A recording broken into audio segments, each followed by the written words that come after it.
Okay, today we're gonna follow an old adage: work smart, not hard. We're gonna rederive the Rutherford scattering equation and gravitational deflection equation, but we're gonna derive it like a good engineer rather than a physicist, like my previous lecture, which I'll show you afterwards to show you the two different ways that you can derive it. So let's get started by deriving the Rutherford scattering equation. First, we have some sort of charged particle, usually an alpha particle, but we'll just say it's some sort of little charged particle, coming along and nearly colliding with or sometimes colliding with a larger nucleus of atom, which has a proton charge of Z, and Z times E, the charge on the positron or electron positively. So this is our target nucleus, and this is our projectile that we're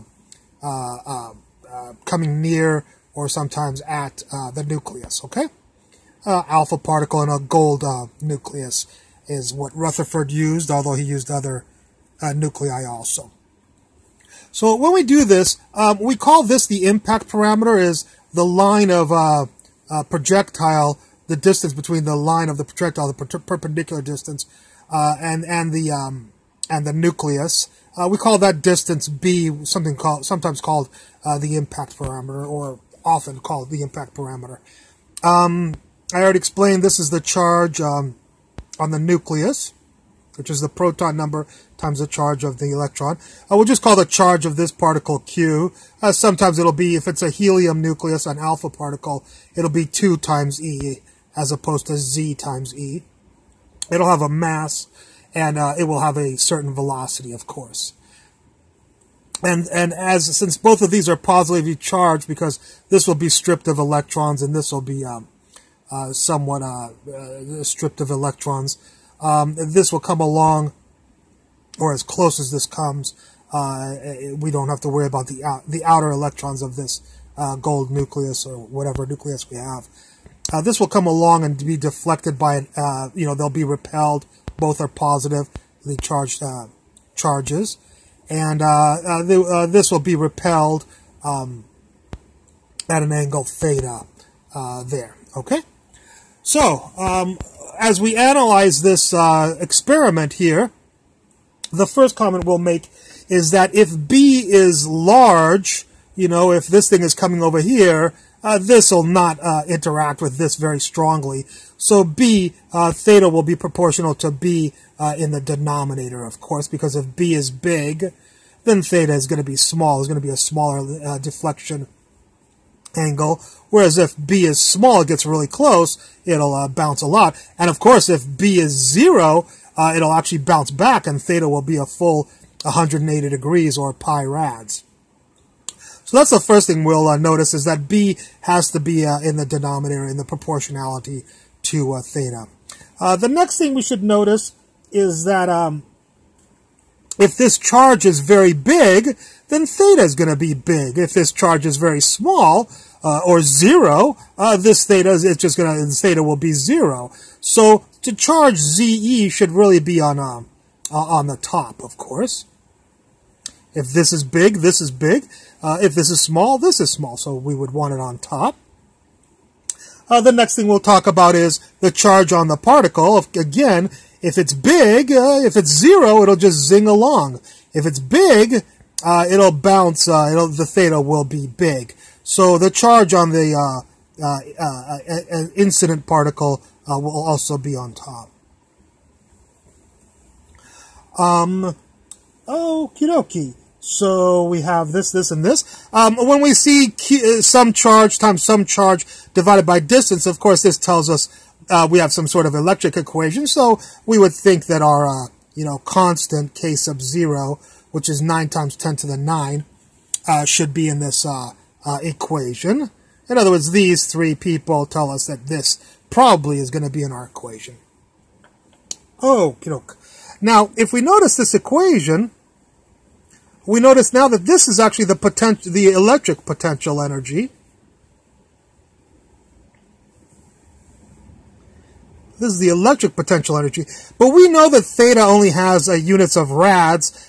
So if potential is in joules,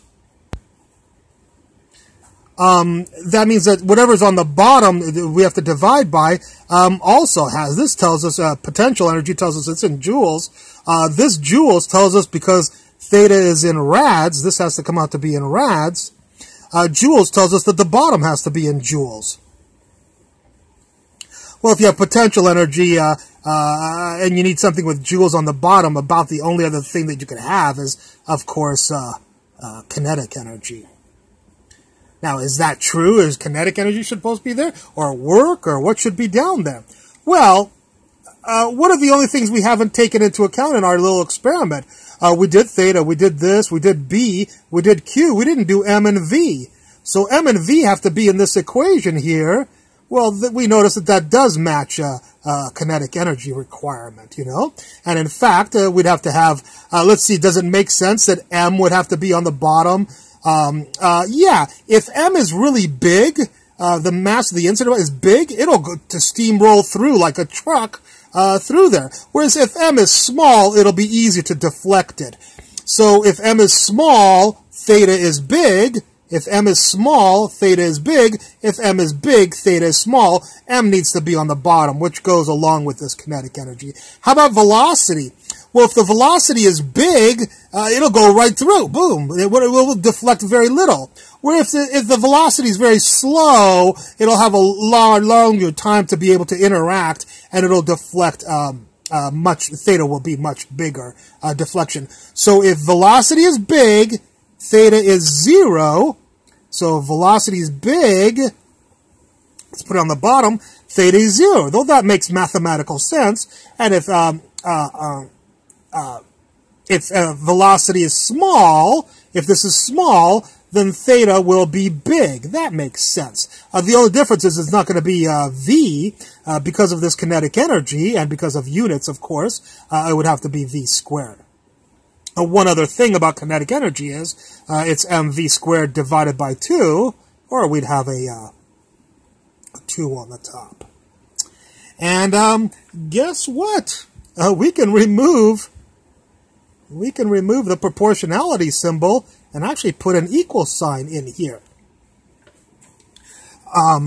Because this is the exact same equation I got deriving the Rutherford scattering equation in my previous lecture. And another, that's a generic derivation, the one that I had before. This is a very, this is a new derivation, which I'm sure is a little bit more difficult to find. But obviously it's going to be a lot easier, as we see in just a second when I show you I'll show you in just a second the Rutherford scattering lecture that I gave before. We'll briefly go through it just to show you how painful it can be. One neat thing about this is we can also talk about gravitational deflection.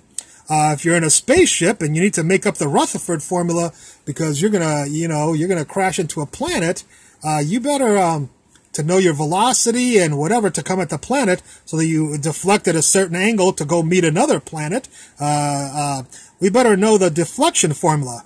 Well, we can do it the same way that we did before, almost in the exact same order. We did B first. If B is small, the planet's going to attack the ship much stronger, and theta will be much bigger if B is small. So B needs to be in the bottom. What do we do next? The mass of the planet. Well, if the mass of the planet is big, theta will be big. If the mass of the planet is small, theta will be small. So the mass of the planet needs to be on top. How about the mass of the ship? Well, if the mass of the ship is big, theta will be big because it'll be a strong gravitational interaction. And if this mass of the ship is small, theta, so the mass of the ship needs to also be on the top. And now that we see gravitationally mass, and distance, of course we're reminded of Newton's law, which must include the gravitational constant, G, 6.67 times 10 to the minus 11. So there's our initial analysis, but we have a problem because theta is in rads, and this is in joules, and so we need to divide by joules, and as I explained here, we need to divide by, of course, kinetic energy. So the kinetic energy, of course, of the only object that's moving is going to be m mass of the ship, velocity squared, and 2, of course. And, of course, for all the same reasons that I had over here. Well, guess what? You can also remove the proportionality sign because actually you have it right on. Now, you might say, well, how do I know that I have it on? Well, of course, you would go do experiments and measure it, and you'd find out that if you plugged all these variables in and whatever, by the way, of course, the mass of the ships cancel there. You would plug in all the variables in your experiment and notice that, yes, it matched. Theta did match this. And the only thing other thing that I want to talk about is that this is for thetas. These are both for thetas are close to 0. Both of these equations is for theta is approximately 0.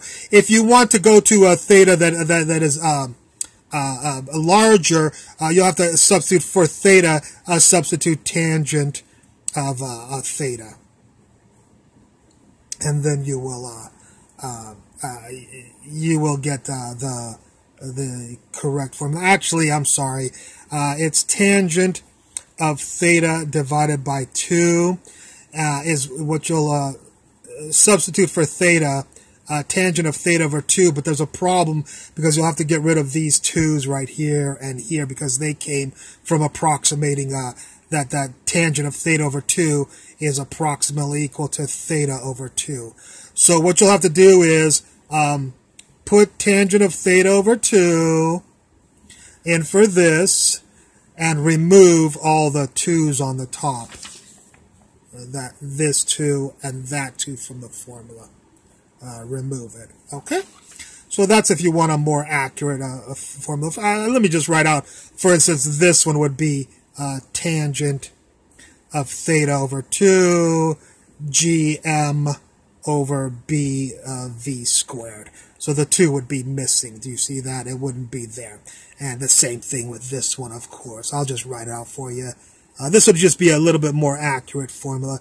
Tangent of theta is equal to k naught z e q over b m v squared. And notice the 2 is missing. Oops. Tangent of theta over 2. And notice that that 2 is missing. So those are the 2 very accurate formulas. Okay, so notice let's see now how brutal the other lecture was, or the normal lecture that you find out there for the derivation of the Rutherford scattering. And if other people are doing this approximation, that's great. But otherwise, this is my previous lecture, which you can go find. It's way back there, so I just wanted to show you real quickly how much work we had to do to get to the formula. I'm not going to, of course, go through this, but we had this is the same formula, and we had to do all of this. We had to do all of this, integrals, this, forces, this. Look at all this work that we did. You know, and it makes you strong to do that. But well, like I said, if you're on a spaceship and you have a planet coming by, you better do it the fast way. We had to do all of this work right here, all of this work right here. And finally, around here, we get to, on step number 19, we get to our equation, which is k naught q. Actually, I'm sorry, we have to do one more step, a little bit of algebra to cancel the r. So here we are, step number 20. After all that work we had to do, we got that. So obviously, it was a lot more fun to do it with just one step, basically, and just analyze the experiment like a good farmer or engineer. This shows you why some farmers out there are they're as smart as theoretical physicists. You'd be surprised, as well as this, because they're going to get the exact same formula right there. K naught, Q of the nucleus, Q of the incident particle, 2 over b m v squared. It's the exact same formula. All right? All right, well, I hope you enjoyed this lecture. I look forward to any comments at the bottom, and thank you very much for watching.